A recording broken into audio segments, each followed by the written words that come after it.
The game we're going to talk about today is Zulus on the Ramparts. It is a solitaire game published by Victory Point Games. It is a rendition of the Battle of Rorik's Drift, where approximately 140 British soldiers survived an attack from over 4,000 Zulu warriors. In this game, of course, the AI will take the role of the Zulus and will send in wave after wave of warriors against you, and you, the human player, will have the task to survive that battle for a day and a night of intense fighting. Like in other states of Siege games, here you have a deck that will be your countdown clock. You will flip cards from this card deck and you will try to go through the deck and to reach the bottom of the deck. In fact, as you set up the game, you will place this card, relief column, together with one of the bottom 3 cards. You will make a mini deck of 4 cards, including this one, so this one will always be very close to the bottom. If you flip enough cards and you get to flip that one, then if you survive through the deck, then you win the game, and that is one of the 2 ways of winning the game. The other way is to destroy by eliminating or routing all the Zulu troops on the map. This is the map of the game. In the middle of the map you have the area that they'll try to defend against the Zulu attacks. Around that area there are 4 tracks leading to it, and the Zulus will use it to try and come and get you. At the beginning of each of these tracks there is a Zulu unit. They are slightly different from one another. At the beginning of the game you'll shuffle them randomly and place them randomly, so in different games you will have different positions and therefore different strategies. Each of these Zulu units has a number of black dots there that corresponds to the number of hits that they can take before you can attack the unit itself. So for example, during the battle, if you attack this unit, they will have 2 hit markers on it. The first time you remove a hit marker, the second time you remove a hit marker, and then if you manage to hit them again, then you can remove the unit itself. But some of those are pretty strong. There is one, for example, that can take a total of 5 hits before it goes down, so that one is going to be particularly hard to fight.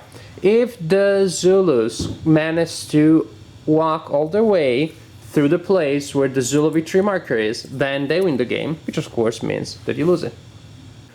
In other states of Siege games, each turn you will flip a card that will tell you both what the enemies are doing that turn and what the actions and resources available to you are. Not here. Here the 2 components have been separated. You have a deck of cards that will tell you what your actions are, what your resources are, and at the beginning of each turn you will draw a marker from this cup, and that marker will tell you what the enemies are doing that turn. Each turn begins with you drawing a marker from that cup and applying the results immediately. Most markers will indicate which units are advancing that turn against you. For example, this marker indicates that the rear is advancing 2 spaces against you, or this one, the rear advances 1 space. Here you have the front, which advances by 2, the left wing or the right wing by 1 or 2, and then you have these 2 scary markers that indicate that all units are advancing by 1 or by 2. Mixing with the markers detailing the movement of the enemies, you also have markers that will create special situations, and that just adds more variability and more possible things that happen during the game. I'll show you only some of those to give you a sense. A marker will tell you that one of the buildings in the game, the hospital, the storehouse, catches on fire. And that might not be a bad thing because the enemies advancing on the track in front of that building will be slowed down.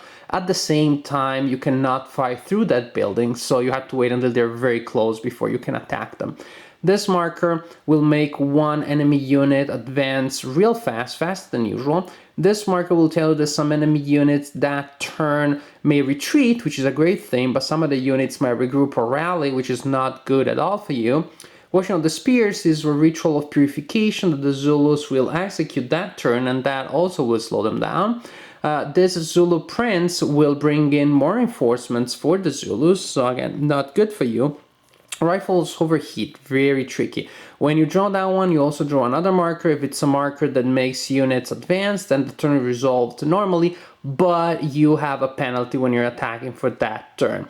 And the super tricky thing is that after you draw this and you resolve that event, then you return it to the cup. Most other markers are not returned to the cup. So as the markers making the units advance do not return to the cup, but this one always does, there will be less of those markers, and this guy is bound to come back in your hand more and more often.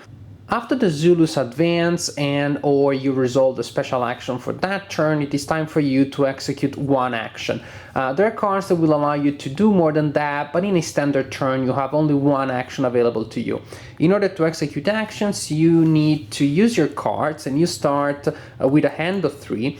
An action that you will be executing very often is to take one of your heroes, which are the cards with the red title, from your hand and place that card on the table. That means that the hero is now available. You put forth your hero, and then in next turns you can use that hero to execute other actions. In fact, most other actions will require you either to take the leader and put it back in your hand, or to take the leader and put it somewhere on the map. So the fact that you cannot play your leaders straight from your hand, you have to go through this intermediate step, just slows you down. It's a continuous drain on the actions that you can take, which of course makes things more interesting.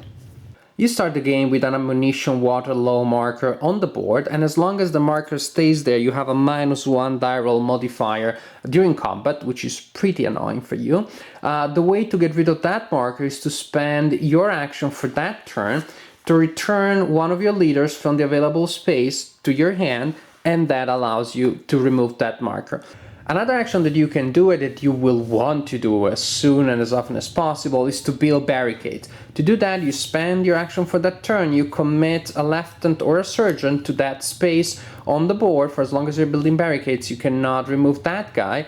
And then when you do that, you can place the building barricades marker with the 1/3 done side up on the next space right to the Zulu victory. Remember, when the Zulus reach that space where the Zulu victory marker is, they win the game and you lose.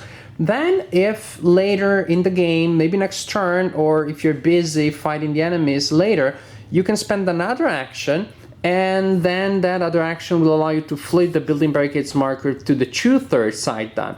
You put it back on the board, and if then later you spend another action building barricades, then you return this guy there, you can return your hero to your hand, and most importantly, that's what you have been looking for, you can finally move the Zulu victory marker 1 space to the right. If later in the game you manage to build barricades again following the same procedure, then you move the Zulu victory marker all the way there.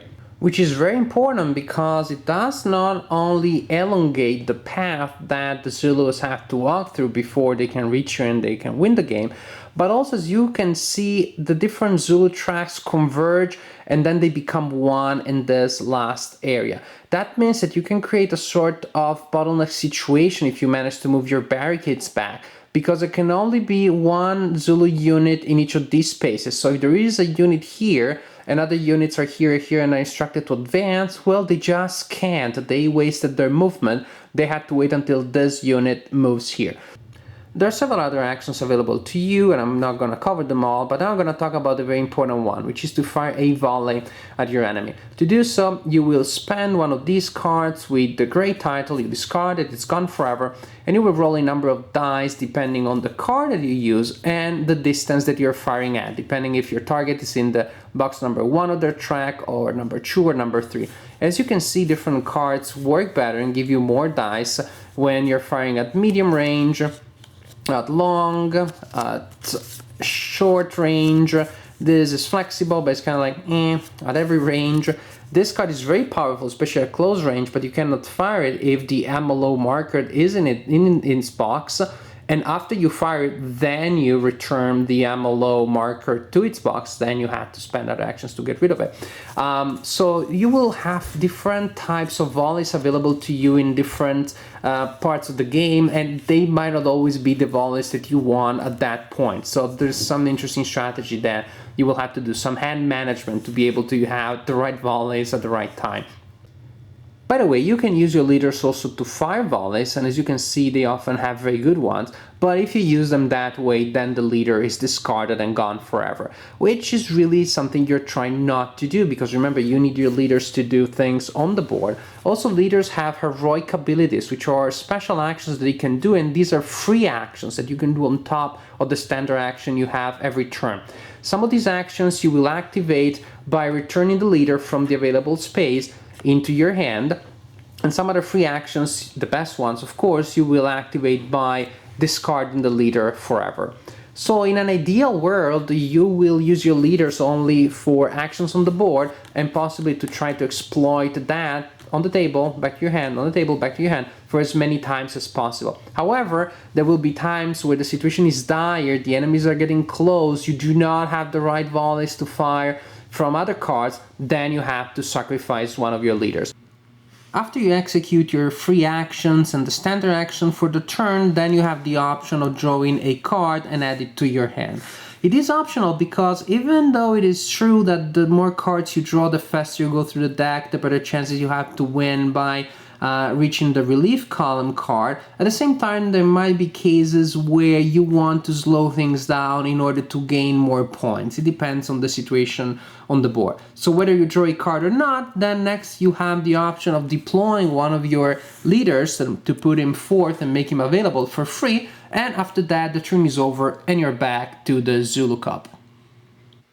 I think this is a very good solitaire game. It is hard, it really is. Even now after playing a lot, I can't win more than once every 4 or 5 games, often more. However, you do feel that the game is extremely well fine-tuned, that the cards and the challenges come in such a way that if you play your cards well, you do have much better chances of winning. You are not at the mercy of the dice of the deck. There will be the occasional game where you lose a turn 3, but that can happen in any game.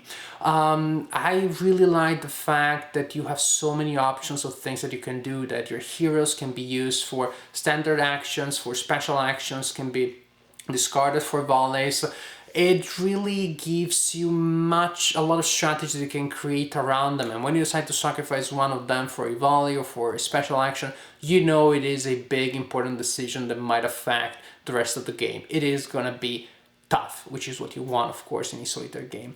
I like the fact that the cards are not equally effective in different parts of the game, that a certain volley will be good in a certain situation and not as good in another one, because that will present you constantly with the problem. Should I use this card now, which is not the ideal moment, but I really don't know if I'm gonna survive if I don't do it, or should I take a chance, save it for later when it would be really the right moment, the card would be most effective with. This way, should I semi-misuse my resources now or save them for later if I live that long to use them?